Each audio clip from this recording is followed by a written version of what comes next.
বিচ্ছেদের ৪ বছর পর ডিএম হয়ে স্ত্রী যখন গরিব স্বামীর কুঁড়ে ঘরে পৌঁছল, তারপর যা ঘটল তা দেখে মানবতাও কেঁদে উঠল। উত্তরপ্রদেশের একটি ছোট গ্রাম রামপুরায় সকালের শুরুটা হতো সবসময় পাখিদের কিচিরমিচির আর বলদের ঘণ্টার আওয়াজ দিয়ে। গ্রামটা ছোট হলেও সেখানকার মানুষের কথা আর ভাবনা ছিল অনেক বড়। প্রতিটি ঘরে মানুষ অন্যের জীবনের ওপর নজর রাখত। কার ঘরে কে এলো, কে কোথায় গেল, কার বউ কেমন, কার মেয়ে কতক্ষণ বাইরে থাকল। গ্রামে এই ধরনের কথা বাতাসের মতো দ্রুত ছড়িয়ে পড়ত। সেই গ্রামের এক প্রান্তে মাটি আর ইঁটের তৈরি একটা ছোট ঘর ছিল, যেখানে শিবম তার পরিবারের সাথে থাকত। শিবম কোনো বড় মানুষ ছিল না। তার না ছিল জমি, না ছিল টাকা, আর না কোনো উঁচু সামাজিক মর্যাদা। সে পাশের ছোট শহরে দিনমজুরের কাজ করত। কখনো ইঁট বইত, কখনো ট্র্যাক্টর থেকে মাল নামাত, আবার কখনো কোনো নির্মাণ স্থলে কাজ করত।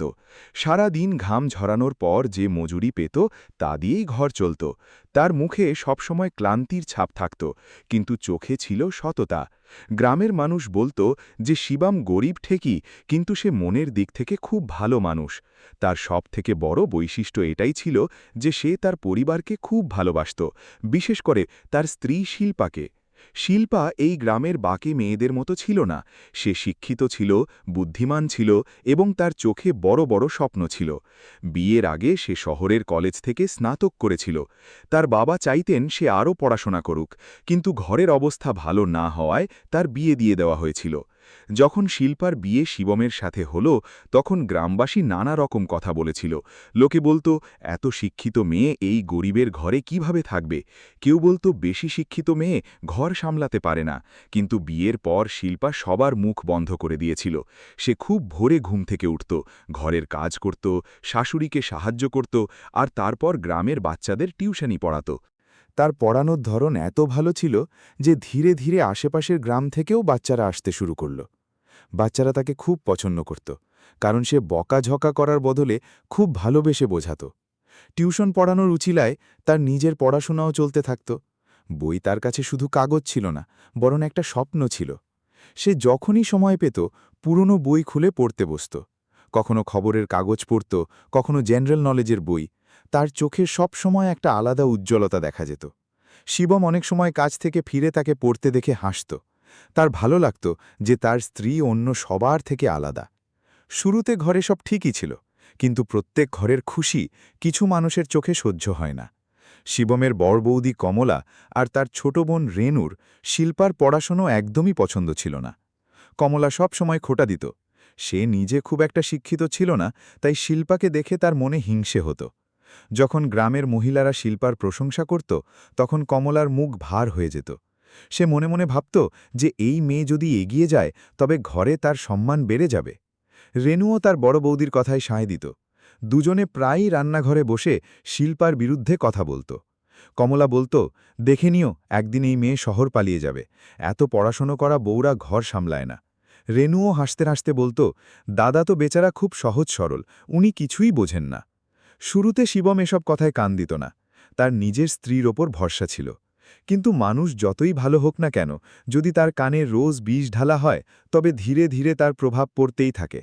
একদিন সন্ধ্যায় শিবম কাজ থেকে খুব ক্লান্ত হয়ে বাড়ি ফিরল। তার জামাকাপড় ধুলোয় মাখা ছিল আর মুখ ঘামে ভেজা ছিল।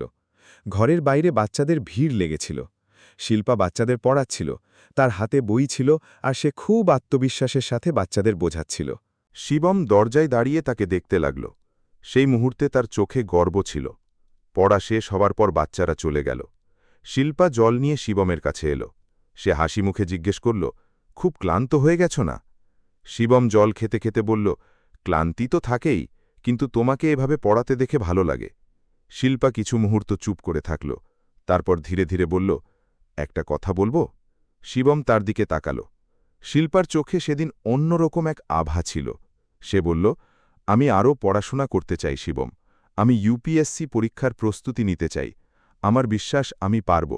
আমি অফিসার হতে চাই, নিজের ক্ষমতায় কিছু করতে চাই। কিছুক্ষণের জন্য সেখানে নিস্তব্ধতা নেমে এলো। বাইরে কোথাও দূরে কুকুর ডাকছিল, বাতাস বইছিল মৃদুভাবে। শিবম চুপচাপ তার স্ত্রীর দিকে তাকিয়ে থাকল। একজন গ্রামের সাধারণ গৃহবধূ এত বড় কথা বলছিল, কিন্তু তার চোখে অহংকার ছিল না, ছিল শুধু স্বপ্ন। শিবম ধীরে ধীরে জিজ্ঞেস করল, এত বড় পড়াশোনা কিভাবে হবে? শিল্পা বলল, আমি কঠোর পরিশ্রম করব, বাচ্চাদের টিউশনও পড়াব, নিজের খরচ নিজেই চালিয়ে নেব, শুধু তোমাকে আমার পাশে থাকতে হবে। শিবম বেশি কিছু না ভেবেই তার হাত ধরল আর বলল, যদি এটা তোমার স্বপ্ন হয় তবে আমি তোমাকে আটকাব না। এই কথা শুনে শিল্পার চোখ ভরে এলো। সেই রাতে সে খুব খুশি ছিল। তার মনে হল জীবন যেন তাকে নতুন পথ দেখিয়ে দিয়েছে। কিন্তু সেই রাতেই রান্নাঘরের পাশে দাঁড়িয়ে কমলা দুজনের সব কথা শুনে নিয়েছিল।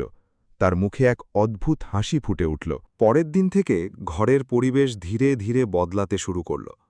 কমলা প্রত্যেক ছোট বিষয়ে খোঁটা দিতে লাগল। বউ এখন অফিসার হবে, তখন আমাদের সাথে কথাও বলবে না। রেনু হাসত আর বলতো দাদাকে ছেড়ে শহরে বড়লোকদের সাথে ঘুরবে। শুরুতে শিবম এসব কথায় গুরুত্ব দিত না, কিন্তু বারবার একই কথা শুনে তারও মনে হালকা অস্বস্তি হতে লাগল। কিছুদিন পর শিল্পা শহরে গিয়ে কোচিং করার কথা জানাল। গ্রামে থেকে ভালো প্রস্তুতি নেওয়া সম্ভব ছিল না। এই কথা শোনা মাত্রই যেন ঘরে তুফান বয়ে গেল। কমলা সাফ জানিয়ে দিল, আমাদের ঘরের বউ শহরে একা থাকবে না। রেনুও আগুনে ঘি ঢেলে বলল, আজ পড়াশোনার নামে যাচ্ছে, কাল জানা যাবে কোনো ছেলের সাথে ঘুরছে। শিল্পা এসব শুনে ভেতর থেকে ভেঙে পড়ত, কিন্তু কোনো উত্তর দিত না। তার চোখে শুধু তার স্বপ্ন ভাসত। শিবম মাঝখানে ফেসে গিয়েছিল। একদিকে স্ত্রীর স্বপ্ন, অন্যদিকে বাড়ির লোকের কথা।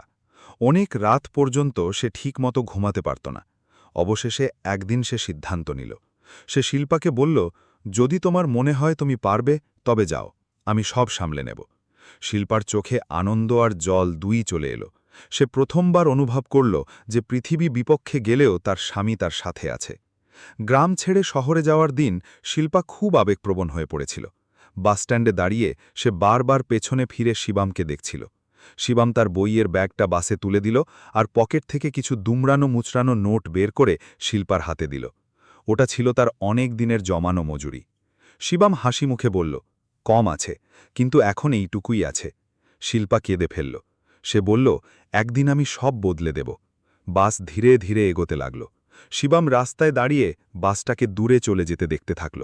সে জানত না যে এই সিদ্ধান্ত আগামী দিনে তার জীবন পুরোপুরি বদলে দেবে। শিল্পার শহরে পৌঁছানোর পর জীবন পুরোপুরি বদলে গেল। গ্রামের খোলা বাতাস, মাটির গন্ধ আর শান্ত পরিবেশ থেকে বেরিয়ে সে এখন এমন এক শহরে ছিল যেখানে প্রতিটি মানুষকে দৌড়তে দেখা যেত।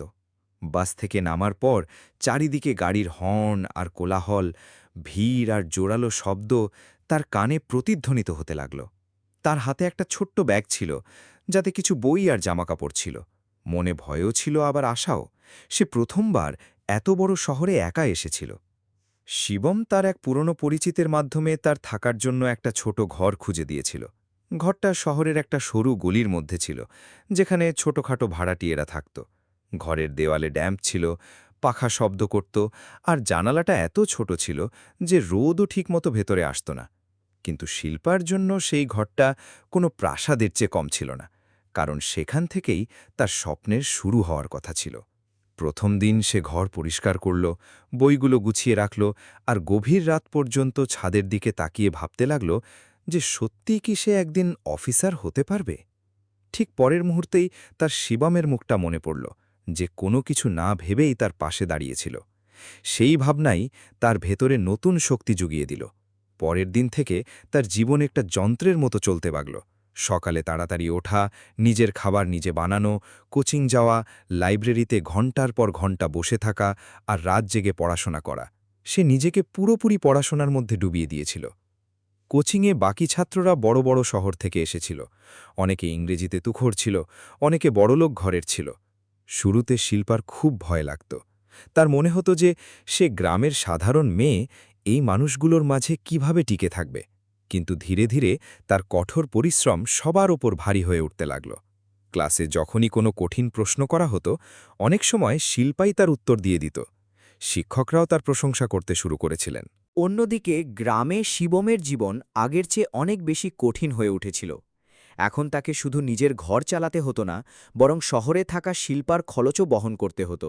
সে খুব ভোরে অন্ধকার থাকতেই কাজে বেরিয়ে যেত, আর রাতে অনেক দেরি করে বাড়ি ফিরত।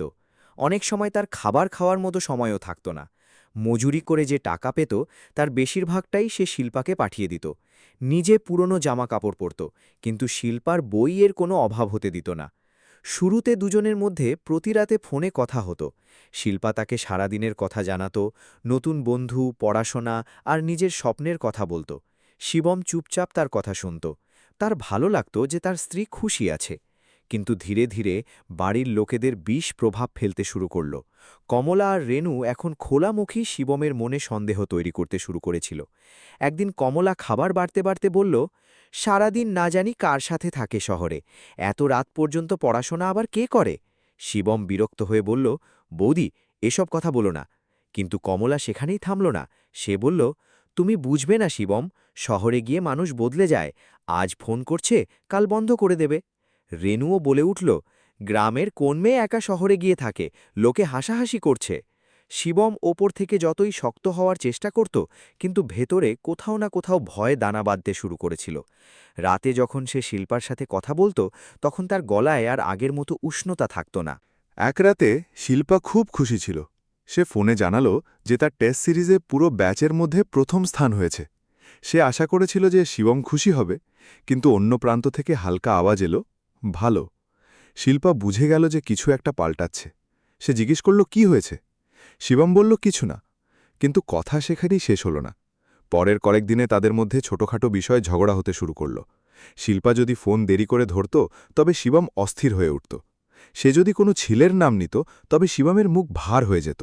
শিল্পা অনেকবার বোঝানোর চেষ্টা করত যে কোচিংয়ে ছেলেমেয়েরা একসাথেই পড়ে, কিন্তু শিবমের মনে বুনে দেওয়া সন্দেহ এখন ধীরে ধীরে বড় হচ্ছিল। একদিন গ্রামে কেউ শিবমকে বলে দিল যে সে শিল্পাকে শহরে একটা ছেলের সাথে চা খেতে দেখেছে। কথাটা ছোট ছিল, কিন্তু গ্রামে এই ধরনের কথা আগুনের মতো ছড়িয়ে পড়ত। সেই রাতে শিবম রাগের মাথায় শিল্পাকে ফোন করল। তার গলা প্রথমবার এত কঠোর ছিল যে সে জিজ্ঞেস করল, কে ছিল সেই ছেলেটা? শিল্পা কিছু বুঝতে পারল না। সে বলল, কোন ছেলে? শিবম বলল, মিথ্যে বলো না, লোকে বলছে তুমি কারোর সাথে ঘুরে বেড়াচ্ছ। এটা শোনা মাত্রই শিল্পা স্তব্ধ হয়ে গেল। তার চোখে জল এসে গেল। সে বলল, ও আমার ব্যাচের ছাত্র ছিল, সবাই একসাথেই ছিলাম। কিন্তু শিবম তখন শোনার মতো অবস্থায় ছিল না। সে রাগের মাথায় ফোন কেটে দিল। সেই রাতে দুজনেই ঘুমাতে পারল না। শিল্পা ঘরে বসে কাঁদতে থাকল। সে প্রথমবার অনুভব করল যে মানুষের ভরসায় সে এতদূর এসেছে, সেই এখন তাকে সন্দেহ করতে শুরু করেছে। অন্যদিকে শিবমও অস্থির ছিল। তার নিজের ওপর রাগ হচ্ছিল, কিন্তু বাড়ির লোকেদের কথা তার মাথায় ঘুরপাক খাচ্ছিল। সময় বয়ে গেল, আর দুজনের মধ্যে দূরত্ব বাড়তে থাকল। এখন ফোনে কথা কমে গিয়েছিল। আগে যেখানে ঘণ্টার পর ঘণ্টা কথা হতো, এখন কয়েক মিনিটেই কথাবার্তা শেষ হয়ে যেত। শিল্পা নিজেকে পড়াশোনার মধ্যে ডুবিয়ে দিতে শুরু করল, কিন্তু ভেতর থেকে সে ভেঙে পড়ছিল। তার মনে হতো যে তার নিজের ঘর তার থেকে দূরে সরে যাচ্ছে। এরই মধ্যে একদিন শিল্পার শরীর খারাপ হয়ে গেল। অনবরত পড়াশোনা আর মানসিক চাপের কারণে সে লাইব্রেরিতে অজ্ঞান হয়ে পড়ে গেল। তার সাথে পড়া একটা মেয়ে শিবমকে ফোন করে জানাল। এটা শোনা মাত্রই শিবম সবকিছু ছেড়ে শহরে পৌঁছে গেল। যখন সে হাসপাতালের বেডে শুয়ে থাকা শিল্পাকে দেখল, তার চোখ ভিজে এলো। সে পুরোপুরি দুর্বল হয়ে গিয়েছিল। শিবম যখন তার কপালে হাত রাখল, শিল্পা কেঁদে ফেলল। সে ক্ষীণ গলায় বলল, আমি ভুল নই শিবম। এতে শিবমের মন গলে গেল। সে নিজের ভুল বুঝতে পারল। সে শিল্পার কাছে ক্ষমা চাইল আর কিছুদিন শহরে তার সাথে থাকল। সেই কদিন দুজনে আবার কাছাকাছি আসতে শুরু করেছিল, কিন্তু গ্রামে ফিরতেই সেই একই পরিবেশ, সেই একই কথা আর সেই একই বিষ আবার শুরু হয়ে গেল। কমলা খোটা দিয়ে বলল, এখন তো শহরে গিয়ে আমোদ প্রমোদও করে এলে। ধীরে ধীরে শিবম আবার পাল্টাতে শুরু করল। এক রাতে কথা এতদূর গড়াল যে ফোনে দুজনের মধ্যে প্রচণ্ড ঝগড়া হয়ে গেল। শিবম রাগের মাথায় বলে দিল, যদি তোমার এতই স্বাধীনতা চাই, তবে সম্পর্ক শেষ করে দিই। এটা শোনা মাত্র শিল্পার হাত কাঁপতে লাগল। সে কাঁদতে কাঁদতে বলল, তুমি সত্যি এমনটা ভাবো? কিন্তু সেই সময় শিবম নিজের রাগ আর সন্দেহে অন্ধ হয়ে গিয়েছিল। সে ফোন কেটে দিল। পরের দিন অনেক আত্মীয় আর বাড়ির লোকেদের চাপে পড়ে শিবম ডিভোর্সের কাগজ পাঠিয়ে দিল। যখন শিল্পা সেই কাগজগুলো হাতে নিল, তার পুরো পৃথিবী যেন থমকে গেল। যে মানুষের জন্যে সে সব কিছু সয়েছিল, সেই মানুষটাই আজ তাকে একা ছেড়ে দিয়েছিল। সে ঘণ্টার পর ঘণ্টা ঘরে বসে রইল, চোখ দিয়ে জল ঝরতে থাকল, কিন্তু মনের ভেতরে কোথাও একটা আগুনও জ্বলছিল। সে সেই দিনই সিদ্ধান্ত নিল যে এবার সে আর ভেঙে পড়বে না। এখন সে নিজেকে এতটাই শক্তিশালী বানাবে যে পৃথিবী তাকে তার নিজের নামে চিনবে। ওদিকে গ্রামে বিচ্ছেদের পর শিবম বাইরে থেকে শান্ত দেখাত, কিন্তু ভেতর থেকে সে পুরোপুরি ভেঙে চুরবার হয়ে গিয়েছিল। রাতে সে প্রায়ই ছাদে বসে চুপচাপ আকাশ দেখত। সে সব জায়গায় শিল্পাকে দেখতে পেত, কিন্তু এখন অনেক দেরি হয়ে গিয়েছিল। সে জানত না যে ভালোবাসা শেষ হয়ে যায়নি, শুধু ভুল বোঝাবুঝি সেটাকে ধামাচাপা দিয়ে দিয়েছিল। বিচ্ছেদের পর শিল্পার জীবন বাইরে থেকে যতটা শক্তিশালী দেখাত, ভেতর থেকে সে ততটাই ভেঙে গিয়েছিল। শহরের ভিড়ে হাজারো মুখ ছিল, কিন্তু তার আপন বলতে কেউ ছিল না। যে মানুষের ভরসা নিয়ে সে গ্রাম থেকে বেরিয়েছিল, সেই এখন তার থেকে দূরে চলে গিয়েছিল। অনেক রাত এমন কাটত যখন সে বই খুলে বসত ঠিকই, কিন্তু শব্দগুলো ঝাপসা দেখাত। চোখের সামনে বারবার শিবমের মুখটা ভেসে আসত। সে ভাবত, আসলে ভুলটা কোথায় হয়েছিল? স্বপ্ন দেখা কি ভুল ছিল, নাকি নিজের পায়ে দাঁড়ানোটা? কিন্তু প্রতিবার তার ভেতর থেকে একটা আওয়াজ আসত, যে সে যদি এখন ভেঙে পড়ে, তবে সারা জীবন মানুষ এটাই বলবে যে গ্রামের মেয়ে বড় স্বপ্ন দেখতে পারে না। এই ভাবনাই তাকে আবার দাঁড় করিয়ে দিত। ধীরে ধীরে সে নিজেকে পুরোপুরি পড়াশোনার মধ্যে ডুবিয়ে দিল। এখন তার দিন শুধু বই আর নোটসের মধ্যে কাটত। সে জগৎ থেকে দূরত্ব তৈরি করে নিয়েছিল। কোচিং শেষ হওয়ার পর সরাসরি ঘরে ফিরত আর গভীর রাত পর্যন্ত পড়াশোনা করত। অনেক সময় খিদে লাগত, কিন্তু খাবার বানানোর সময় থাকত না, তাই শুধু চা খেয়েই রাত কাটিয়ে দিত। অন্যদিকে শিবমের অবস্থাও ভালো ছিল না।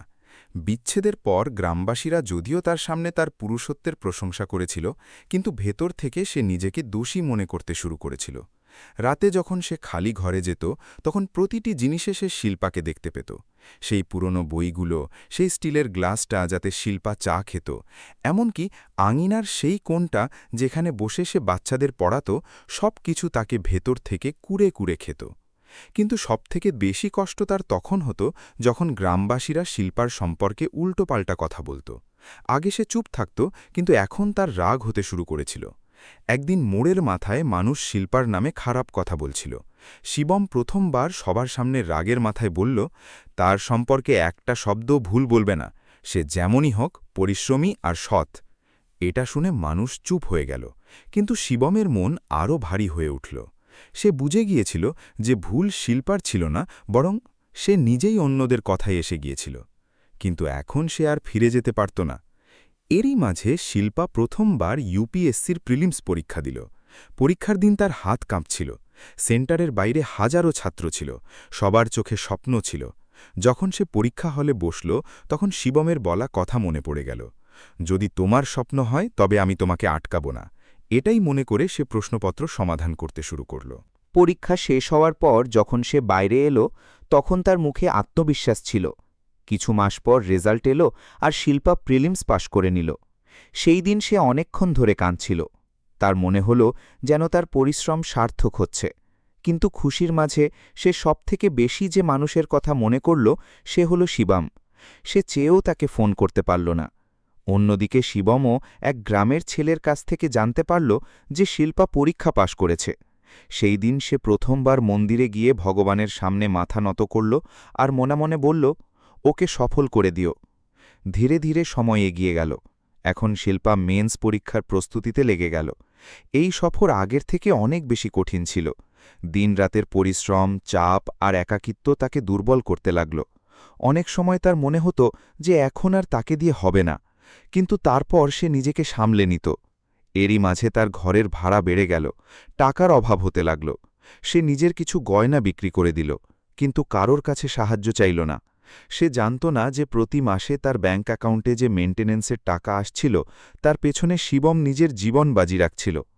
বিচ্ছেদের পর কোর্টের আদেশ অনুযায়ী শিবম প্রতি মাসে কিছু টাকা পাঠাত, কিন্তু সে কখনো একদিনের জন্যও টাকা পাঠাতে দেরি করেনি। এর জন্য সে আগের থেকে দ্বিগুণ কাজ করতে শুরু করেছিল। অনেক সময় মজুরির পর রাতের ট্রাকে মাল নামানোর কাজও করত। তার হাতে কড়া পড়ে গিয়েছিল, কিন্তু সে কখনো অভিযোগ করেনি। ঘরের লোকেরা এখনও তাকে খোঁটা দিত। কমলা বলত, যে মেয়ে ছেড়ে চলে গেছে তার পেছনে কেন জান দিচ্ছ? কিন্তু শিবম চুপ থাকত। হয়তো তার ভেতরে কোথাও ভালোবাসা এখনও জীবিত ছিল। এক রাতে সে একা বসে শিল্পার পুরনো ফটো দেখছিল। ফটোতে শিল্পা হাসছিল। শিবমের চোখ দিয়ে জল বেরিয়ে এলো। সে ধীরে ধীরে বলল, আমি যদি তোমার উপর ভরসা করতাম। ওদিকে শিল্পার ধীরে ধীরে উপলব্ধি হতে লাগল যে শিবম যদিও তার থেকে দূরে চলে গেছে, কিন্তু সে কখনো তার সঙ্গ পুরোপুরি ছাড়েনি। কারণ অনেক সময় যখন তার কাছে টাকা ফুরিয়ে যেত, তখনই অ্যাকাউন্টে টাকা এসে যেত। সে অনেকবার ভেবেছিল যে হয়তো এটা শুধু আইনি দায়িত্ব, কিন্তু মন মানতে রাজি ছিল না। তারপর সেই দিন এলো যার জন্য শিল্পা বছরের পর বছর অপেক্ষা করছিল। ইউপিএসসি মেন্সের রেজাল্ট এলো আর তার নাম লিস্টে ছিল। এখন শুধু ইন্টারভিউ বাকি ছিল। সেই দিন সে নিজের মাকে ফোন করল। তার মা খুশিতে কেঁদে ফেললেন। পুরো গ্রামে খবর ছড়িয়ে গেল যে মজুরের বিচ্ছেদ হওয়া স্ত্রী এখন অফিসার হতে চলেছে। কিছু মানুষ প্রশংসা করছিল, তো কিছু মানুষ এখনও খোঁটা দিচ্ছিল। কিন্তু এইবার শিবম চুপ ছিল না। যখন কেউ বলল শহরে গিয়ে অফিসার হয়ে গেল, তখন শিবম গর্বের সাথে বলল সে পরিশ্রম করেছে, তবেই তো এখানে পৌঁছেছে। ধীরে ধীরে সে অনুভব করতে লাগল যে সে আজও শিল্পার সফলতায় খুশি হয়। ইন্টারভিউয়ের দিন শিল্পা খুব নার্ভাস ছিল। বড় বড় আধিকারিকরা তার সামনে বসেছিলেন, তাকে প্রশ্ন করা হচ্ছিল। কিন্তু যখন তাকে জিজ্ঞেস করা হলো যে জীবনের সবথেকে কঠিন সিদ্ধান্ত কী ছিল, তখন কিছু মুহূর্তের জন্য শিল্পার চোখ ভিজে এলো। সে শান্ত গলায় বলল, যখন মানুষ নিজের স্বপ্ন আর সম্পর্কের মাঝে ফেঁসে যায়, তখন প্রতিটি সিদ্ধান্ত কঠিন হয়ে যায়। ইন্টারভিউ বোর্ড তার উত্তরে প্রভাবিত হল। কিছু মাস পর অবশেষে সেই দিন চলে এলো যা তার জীবন বদলে দিল।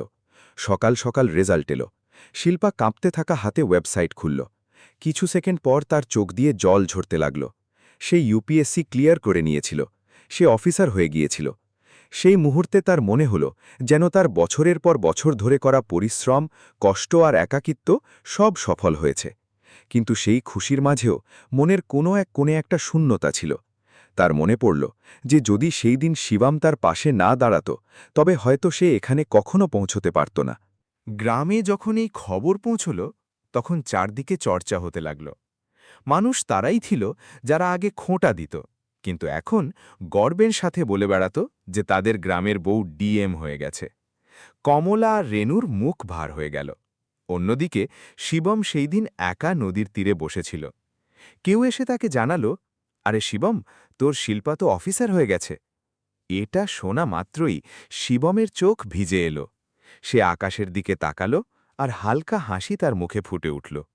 হয়তো প্রথমবার তার মনে হল যে তার পরিশ্রম বৃথা যায়নি, কিন্তু সে একদমই আন্দাজ করতে পারেনি যে ভাগ্য এখনও তার জীবনের সবথেকে বড় মোড় বাকি রেখে বসে আছে। ইউপিএসসি পাশ করার পর শিল্পার জীবন পুরোপুরি বদলে গিয়েছিল। যে মেয়ে একসময় গ্রামের গলিতে বাচ্চাদের টিউশন পড়াত, আজ সেই সরকারি গাড়িতে বসে বড় বড় অধিকারিকদের মধ্যে সিদ্ধান্ত নিত। ট্রেনিংয়ের সময় তার পরিশ্রম আর সততা সবাইকে প্রভাবিত করেছিল। এখন সে বাকি অধিকারিকদের থেকে আলাদা ছিল। তার ভেতরে অহংকার ছিল না। হয়তো এই কারণ সে দারিদ্র্যকে খুব কাছ থেকে দেখেছিল। সে জানত খিদে কেমন হয়, খোটা কেমন লাগে, আর একাকিত্ব মানুষকে ভেতর থেকে কতটা ভেঙে দেয়। ট্রেনিং শেষ হওয়ার পর যখন তার প্রথম বড় পোস্টিং জেলা শাসক অর্থাৎ ডিএম হিসেবে হল, তখন পুরো গ্রাম অবাক হয়ে গেল। গ্রামের মানুষ টিভি আর মোবাইলে তার ছবি দেখতে লাগল।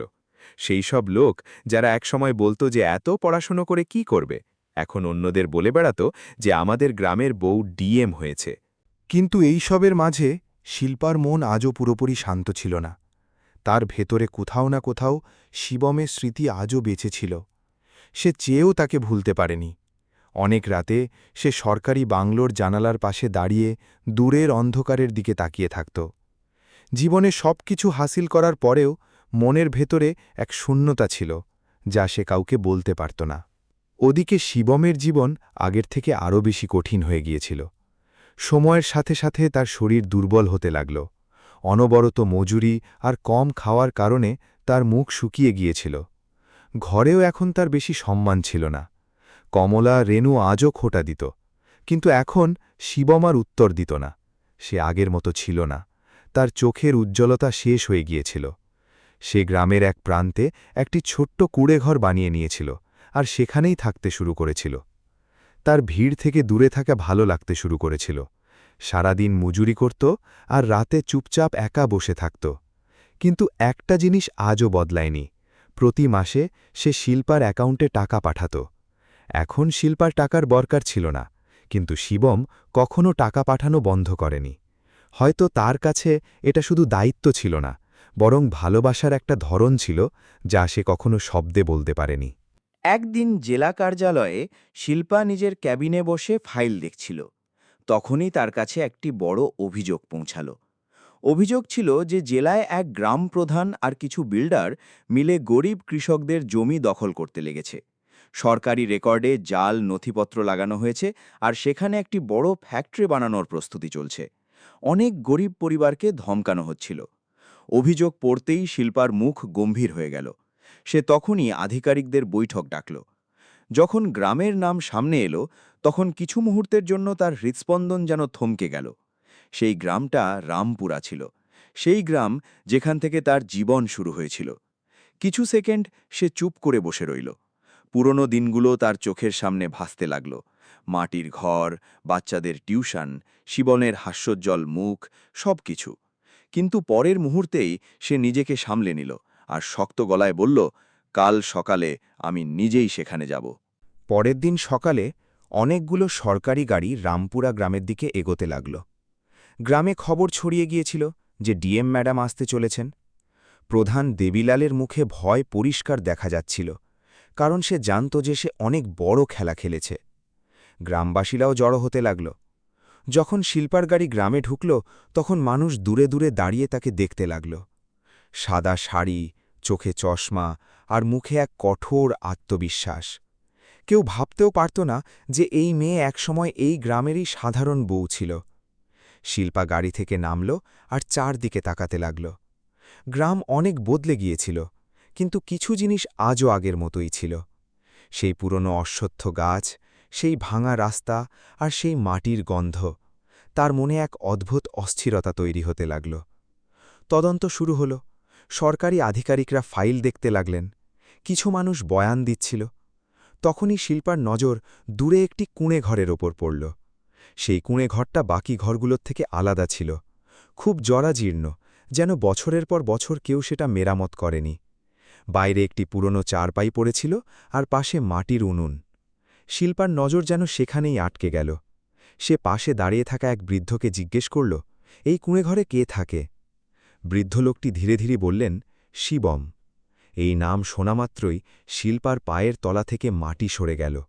তার শ্বাস দ্রুত হতে লাগল। কিছু মুহূর্তের জন্য তার মনে হলো যেন সময় থমকে গেছে। সে আবার জিজ্ঞেস করল, শিবম এখানে থাকে? বৃদ্ধ মাথা নাড়লেন আর বললেন, হ্যাঁ ম্যাডাম, একাই থাকে, খুব সহজ সরল মানুষ, বেচারা। শিল্পা কিছু সেকেন্ড চুপ করে দাঁড়িয়ে রইল। তার কানে সেই আওয়াজ প্রতিধ্বনিত হতে লাগল। সেই শিবম যে একসময় তাকে শহরে পাঠিয়েছিল, আজ এই অবস্থায় ছিল। সে ধীরে ধীরে কুড়ে ঘরের দিকে পা বাড়াল। গ্রামবাসীরাও অবাক হয়ে তাকে দেখতে লাগল। কুড়ে ঘরের কাছে পৌঁছতেই সে দেখল যে ভেতরে একজন লোক মাটিতে বসে একটা ভাঙা বালতি ঠিক করছে। তার জামাকাপড় পুরনো ছিল, দাড়ি বড় হয়ে গিয়েছিল, আর মুখটা ভীষণ রোগা দেখাচ্ছিল। কিন্তু সেই মুখটা শিল্পা চিনত। ও শিবম ছিল। 4টে বছর ওকে পুরোপুরি বদলে দিয়েছিল। শিল্পা কিছু মুহূর্ত সেখানে দাঁড়িয়ে রইল। তার চোখ ভরে এলো, কিন্তু সে নিজেকে সামলে নিল। হয়তো এত বছর পর দুজনে প্রথমবার সামনাসামনি হয়েছিল। শিবম মাথা তুলল। সামনে ডিএম ম্যাডামকে দেখে সে তক্ষুনি দাঁড়িয়ে পড়ল। প্রথমে তো সে চিনতেই পারেনি, কিন্তু যেই তার নজর শিল্পার চোখের ওপর পড়ল, তার হাত কাঁপতে লাগল। দুজনে কিছু সেকেন্ড শুধু একে অপরের দিকে তাকিয়ে রইল। আশেপাশে দাঁড়িয়ে থাকা মানুষগুলো বুঝতে পারছিল না যে আসলে ব্যাপারটা কি। শিবমের চোখে অবাক হওয়া, কষ্ট আর আনন্দ সবকিছু একসাথে ছিল। অন্যদিকে শিল্পার হৃৎপিণ্ড এত জোরে ধরফর করছিল যে সে নিজের গলার আওয়াজও শুনতে পারছিল না। অবশেষে অনেক বছর পর সে নিচুর স্বরে বলল, কেমন আছো শিবম?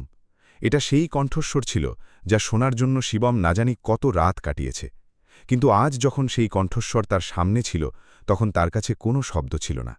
সে নজর নিচু করে নিল আর শুধু এইটুকু বলল, ভালো আছি ম্যাডাম। এটা শোনা মাত্রই শিল্পার বুকটা যেন ফেটে গেল। একসময় যে মানুষটা তাকে নিজের স্বপ্নের থেকেও বেশি ভালোবাসত, আজ সেই তাকে ম্যাডাম বলছে। আশেপাশে দাঁড়িয়ে থাকা গ্রামবাসীরা এখন ধীরে ধীরে বুঝতে পারছিল যে এদের দুজনের মধ্যে কোনো পুরনো সম্পর্ক আছে। তখনই গ্রামের এক বৃদ্ধা মহিলা এগিয়ে এলেন আর বললেন, ম্যাডাম, শিবম খুব ভালো মানুষ, ও কখনো কারোর খারাপ করেনি, গ্রামবাসীদের জন্য নিজের জমিও বিক্রি করে দিল। শিল্পা অবাক হয়ে শিবমের দিকে তাকাল। সে কিছুই বুঝতে পারছিল না। তখনই আরেকজন লোক বলল, যখন ফ্যাক্টরির লোকেরা গরিব মানুষদের জমি কেড়ে নিচ্ছিল না, তখন একাই ও ওদের বিরুদ্ধে দাঁড়িয়েছিল, এই কারণেই ওর কাজটাও চলে গেল। এটা শুনেই শিল্পার বুক ধড়াস করে উঠল। সে কখনো ভাবতেও পারেনি যে শিবম আজও অন্যের জন্য লড়ছে। কিন্তু আসল ধাক্কা পাওয়া এখনও বাকি ছিল। তখনই সেই বৃদ্ধ লোকটি ধীরে ধীরে বলল, ম্যাডাম, আপনি অফিসার হওয়ার জন্য যে বছর বছর পড়াশোনা করলেন না, তার পেছনে সবথেকে বড় হাত এই মানুষটারই। ডিভোর্সের পরেও ও দিন রাত মজুরি করে আপনার জন্য টাকা পাঠিয়ে যেত। এটা শোনা মাত্রই শিল্পার মুখের রং ফ্যাকাশে হয়ে গেল। তার চোখ দিয়ে অঝরে জল ঝরতে লাগল। তার মনে হলো যেন কেউ তার বুকের ভেতরটা চিরে দিয়েছে। সে কাঁপা কাঁপা চোখে শিবমের দিকে তাকাল। শিবম চুপচাপ দাঁড়িয়েছিল। সে মাথা নিচু করে রেখেছিল, যেন সে চায়নি যে এই সত্যিটা সামনে আসুক। কিন্তু আজ সব রহস্য ফাঁস হয়ে গিয়েছিল, আর শিল্পা প্রথমবার বুঝতে পারছিল যে যে মানুষটাকে সে হারিয়ে ফেলেছিল সেই ছিল তার জীবনের সবথেকে বড় শক্তি। গ্রামের মাঝখানে দাঁড়িয়ে থাকা শিল্পার চোখ দিয়ে অনবরত জল ছড়ছিল। তার মনে হচ্ছিল যেন গত 4টে বছর হঠাৎ তার সামনে জ্যান্ত হয়ে ফিরে এলো। বাতাস বইছিল ধীরে ধীরে, কিন্তু তার মনের ভেতরে তুফান চলছিল। সে কখনো ভাবতেও পারেনি যে যে মানুষটাকে সে নিজের কষ্টের কারণ মনে করেছিল, সেই মানুষটাই চুপচাপ তার জীবন গুছিয়ে দিতে লেগেছিল। তার নজর বারবার শিবমের ছেঁড়া জামাকাপড় আর রুগ্ন চেহারার দিকে যাচ্ছিল। তার মনে পড়ল, যখন সে শহরে নতুন নতুন বই কিনছিল, হয়তো সেই সময় শিবম কোথাও মজুরি করছিল। যখন সে রাতে পড়াশোনা করতে করতে ক্লান্ত হয়ে ঘুমিয়ে পড়ত, হয়তো সেই সময় শিবম ইট বইছিল যাতে শিল্পার অ্যাকাউন্টে টাকা পাঠাতে পারে। এটা ভাবতেই তার মন ভেতর থেকে ভেঙে চুরমার হয়ে গেল। গ্রামবাসীরা ধীরে ধীরে সবকিছু বলতে লাগল। কেউ বলল, ম্যাডাম, যখন গ্রামে লোকে আপনার সম্পর্কে উল্টোপাল্টা কথা বলতো না, তখন শিবম সবার সাথে লড়ত। অন্য একজন লোক বলল, ও কখনো দ্বিতীয় বিয়ে করেনি, সবাই অনেক বুঝিয়েছিল, কিন্তু প্রতিবার এটাই বলতো যে আমার কপালে যতটুকু সঙ্গ পাওয়ার ছিল ততটুকু পেয়ে গেছি। শিল্পা এখন আর নিজেকে সামলাতে পারছিল না। তার চোখের সামনে সেই সব রাতগুলো ভেসে উঠল, যখন সে একা বসে শিবমকে অভিশাপ দিয়েছিল। তার মনে হয়েছিল শিবম তাকে ছেড়ে দিয়েছে, তার ওপর ভরসা করেনি। কিন্তু আজ সে জানতে পারল যে ডিভোর্সের পরেও শিবমের ভালোবাসা ফুরিয়ে যায়নি, শুধু সেই নিজের অপরাধ বোধ নিয়ে চুপচাপ বেঁচেছিল। তখনই হঠাৎ সেখানে প্রধান দেবীলাল আর তার কিছু লোক এসে পৌঁছল। তাদের মুখে ভয় পরিষ্কার দেখা যাচ্ছিল। দেবীলাল পরিস্থিতি সামলানোর চেষ্টা করে বলল, ম্যাডাম, গ্রামবাসীরা বাড়িয়ে বলছে এখানে কোনো ভুল কাজ হয়নি। কিন্তু এইবার শিল্পার চোখে শুধু কষ্ট ছিল না, আগুনও ছিল। সে কঠোর গলায় বলল, সব রেকর্ড আমার সামনে রাখো। আধিকারিকরা তদন্ত শুরু করতেই ধীরে ধীরে সত্য সামনে আসতে লাগল। গরিব কৃষকদের জমি জাল দলিলের মাধ্যমে দখল করা হচ্ছিল, অনেককে ধমক দিয়ে টিপসই লওয়া হয়েছিল, ফ্যাক্টরি বানানোর নামে কোটি কোটি টাকার কেলেঙ্কারি হয়েছিল। আর সবথেকে বড় কথা ছিল যে শিবমই একমাত্র লোক ছিল যে এর বিরুদ্ধে রুখে দাঁড়িয়েছিল। সেই কারণেই তাকে কাজ থেকে বের করে দেওয়া হয়েছিল, আর গ্রামে তাকে হেনস্থা করা হচ্ছিল। এটা শুনেই শিল্পার রাগ ভেটে পড়ল। সে সেখানেই দাঁড়িয়ে আধিকারিকদের আদেশ দিল যে দেবীলাল আর তার সঙ্গীদের ওপর তক্ষুনি মামলা করা হোক। পুলিশ সেই মুহূর্তেই প্রধান আর তার লোকদের আটক করল। গ্রামবাসীরা প্রথমবার মন খুলে আনন্দ করতে লাগল। লোকেদের মনে হলো যে অবশেষে কেউ তাদের কথা শুনল। কিন্তু এই সবের মাঝখানে শিল্পার নজর বারবার শিবমের দিকে যাচ্ছিল। শিবমও তখনও চুপ ছিল। তার মুখে না ছিল জয়ের আনন্দ, না কোনো অহংকার। সে শুধু শান্তভাবে দাঁড়িয়ে সব কিছু দেখছিল, যেন তার এখন আর কোনো কিছুতেই কিছু যায় আসে না। তদন্ত শেষ হওয়ার পর শিল্পা ধীরে ধীরে শিবমের কাছে এলো। আশেপাশে দাঁড়িয়ে থাকা আধিকারিক আর গ্রামবাসীরা চুপ হয়ে গেল। সবার নজর শুধু তাদের দুজনের উপর। শিল্পা নিচু স্বরে জিজ্ঞেস করল, তুমি আমাকে জানালে না কেন? শিবম হালকা হাসল। তার সেই হাসিতে কষ্ট ছিল। সে বলল, কি জানাতাম শিল্পা, সম্পর্ক তো শেষ হয়ে গিয়েছিল। তোমার স্বপ্ন যাতে অপূর্ণ না থাকে, শুধু সেটাই চেয়েছিলাম। এটা শোনা মাত্রই শিল্পা কেঁদে ফেলল। সে কাঁপা গলায় বলল, আমি তোমাকে ভুল বুঝেছিলাম শিবম। শিবম ধীরে ধীরে নজর নিচু করে বলল, ভুল শুধু তোমার ছিল না, আমিও ভরসা হারিয়ে ফেলেছিলাম। সেই সময় যদি আমি লোকেদের কথায় কান না দিতাম, তবে হয়তো আজ সবকিছু অন্যরকম হতো। দুজনের চোখেই জল ছিল। গ্রামবাসীরা প্রথমবার দেখল যে দুজন মানুষ একে অপরের থেকে আলাদা হয়েও ভেতর থেকে কখনো আলাদা হয়নি। তখনই হঠাৎ জোরে বৃষ্টি শুরু হলো। মানুষ এদিক ওদিক ছুটতে লাগল, কিন্তু শিল্পা সেখানেই দাঁড়িয়ে রইল। বৃষ্টির ফোঁটা তার মুখে পড়ছিল। তার মনে পড়ল বিয়ের পর একদিন এমনই বৃষ্টিতে শিবম তার জন্য বাজার থেকে বই এনে দিয়েছিল। সেই দিন সে ঠাট্টা করে বলেছিল, একদিন তুমি অনেক বড় অফিসার হবে। আর আজ সেই কথা সত্যি হয়ে গেছে। তফাৎ শুধু এটাই যে সেই সফরে দুজনে একসাথে ছিল না। বৃষ্টি আরও বাড়তে লাগল। শিবম নিজের কুঁড়েঘরের ভেতরে যেতে লাগল। তখনই শিল্পা তার হাত ধরে ফেলল। শিবম থমকে গেল। এত বছর পর হয়তো প্রথমবার শিল্পা তাকে এভাবে ছুঁল। তার চোখ ভিজে এলো। শিল্পা কাঁদতে কাঁদতে বলল, তুমি কি সত্যিই কখনো দ্বিতীয় বিয়ের কথা ভাবনি? শিবম কিছু সেকেন্ড চুপ থেকে শুধু এইটুকুই বলল, যে মানুষকে মন থেকে আপন করে নিয়েছি তার জায়গায় অন্য কেউ কিভাবে আসতে পারে? এটা শোনামাত্র শিল্পা নিজেকে আর আটকে রাখতে পারল না। সে হুঁ হুঁ করে কেঁদে ফেলল। এত বছরের জমানো কষ্ট যেন এক লহমায় বেরিয়ে এলো। সে বলল, আমি অনেক চেষ্টা করেছি তোমাকে ভুলতে, কিন্তু কখনো ভুলতে পারিনি। শিবমের চোখও এখন ভিজে গিয়েছিল। সে প্রথমবার মন খুলে বলল, আমি আজও তোমাকে ভালোবাসি শিল্পা। এটা শুনে আশেপাশে দাঁড়িয়ে থাকা অনেক মানুষের চোখ ভিজে গেল। গ্রামের বৃদ্ধরা ধীরে ধীরে হাসতে লাগলেন। হয়তো তাদের মনে হচ্ছিল যে ভেঙে যাওয়া সম্পর্ক আবার জোড়া লাগতে পারে। পরের দিন পুরো জেলায় খবর ছড়িয়ে গেল যে ডিএম ম্যাডাম গ্রামের গরিবদের জমি বাঁচিয়েছেন। খবরের কাগজে শিল্পার ছবি বেরোল। মানুষ তার সততার প্রশংসা করতে লাগল। কিন্তু শিল্পার জন্যে সবথেকে বড় বিষয় ছিল অন্য কিছু। সে সেই দিনই সিদ্ধান্ত নিল যে সে শিবমকে আর এই অবস্থায় থাকতে দেবে না। সে আধিকারিকদের নির্দেশ দিল যাতে শিবমকে সরকারি প্রকল্পের অধীনে নতুন বাড়ি দেওয়া হয়। কিন্তু শিবম সাফ মানা করে দিল। সে বলল, আমার কোনো করুণার দরকার নেই। এটা শুনে শিল্পা হেসে দিল। সে জানত শিবম আজও সেই আত্মসম্মানী মানুষটা আছে যে তাকে ভালোবেসেছিল। কিছুদিন পর শিল্পা আবার একা শিবমের কুঁড়েঘরে পৌঁছাল। সেই দিন কোনো সরকারি গাড়ি ছিল না, কোনো আধিকারিক ছিল না, ছিল শুধু শিল্পা, সাধারণ একটা সালোয়ার কামিজ পরা, ঠিক আগের মতো। শিবম বাইরে বসে উনুনে চা বানাচ্ছিল। সে শিল্পাকে দেখে কিছু মুহূর্ত চুপ করে থাকল। শিল্পা ধীরে ধীরে তার পাশে গিয়ে বসল। দুজনের মধ্যে কিছুক্ষণ নীরবতা রইল। তারপর শিল্পা নিচু স্বরে বলল, যদি আমি ফিরে আসতে চাই, তবে কি তোমার জীবনে আমার জন্যে সামান্য জায়গা বাকি আছে? শিবম তার দিকে তাকাল। তার চোখে সেই পুরনো ভালোবাসা ছিল যা কখনো শেষ হয়নি। সে ধীরে ধীরে বলল, এই ঘরটা সব সময় তোমারই ছিল শিল্পা, শুধু আমরা দুজনেই পথ হারিয়ে ফেলেছিলাম। এটা শোনা মাত্রই শিল্পার চোখ দিয়ে অশ্রুধারা বইতে লাগল। সে নিজের মাথা শিবমের কাঁধে রাখল। বাইরে বাতাস বইছিল, মাটির সুগন্ধ পুরো পরিবেশে ছড়িয়ে পড়ছিল। অনেক বছর পর দুজনের মনে হল যেন জীবন আবার ফিরে এসেছে যেখান থেকে এইসব শুরু হয়েছিল। কয়েক মাস পর গ্রামে একটি ছোট অনুষ্ঠানের আয়োজন করা হল। এইবার মঞ্চে কোনো নেতা ছিল না। মঞ্চে দাঁড়িয়েছিল ডিএম শিল্পা, আর তার সাথে ছিল শিবম, পুরো গ্রামের সামনে। শিল্পা বলল, যদি জীবনে কোনো মানুষ আপনার স্বপ্নের জন্য নিজে ভেঙেও যায়, তবে তাকে কখনো ভুল বুঝবেন না। এই কথা বলতে গিয়ে তার গলা ধরে এলো। গ্রাম করতালিতে ফেটে পড়ল। সেই দিন মানুষ প্রথমবার বুঝতে পারল যে সত্যিকারের ভালোবাসা মানে শুধু একসাথে থাকা নয়, বরং কারোর খুশির জন্য নিজেকে বিলিয়ে দেওয়াও হয়। আর হয়তো সেই কারণেই 4 বছর পর ভেঙে যাওয়া সম্পর্ক আবার জোড়া লেগেছিল।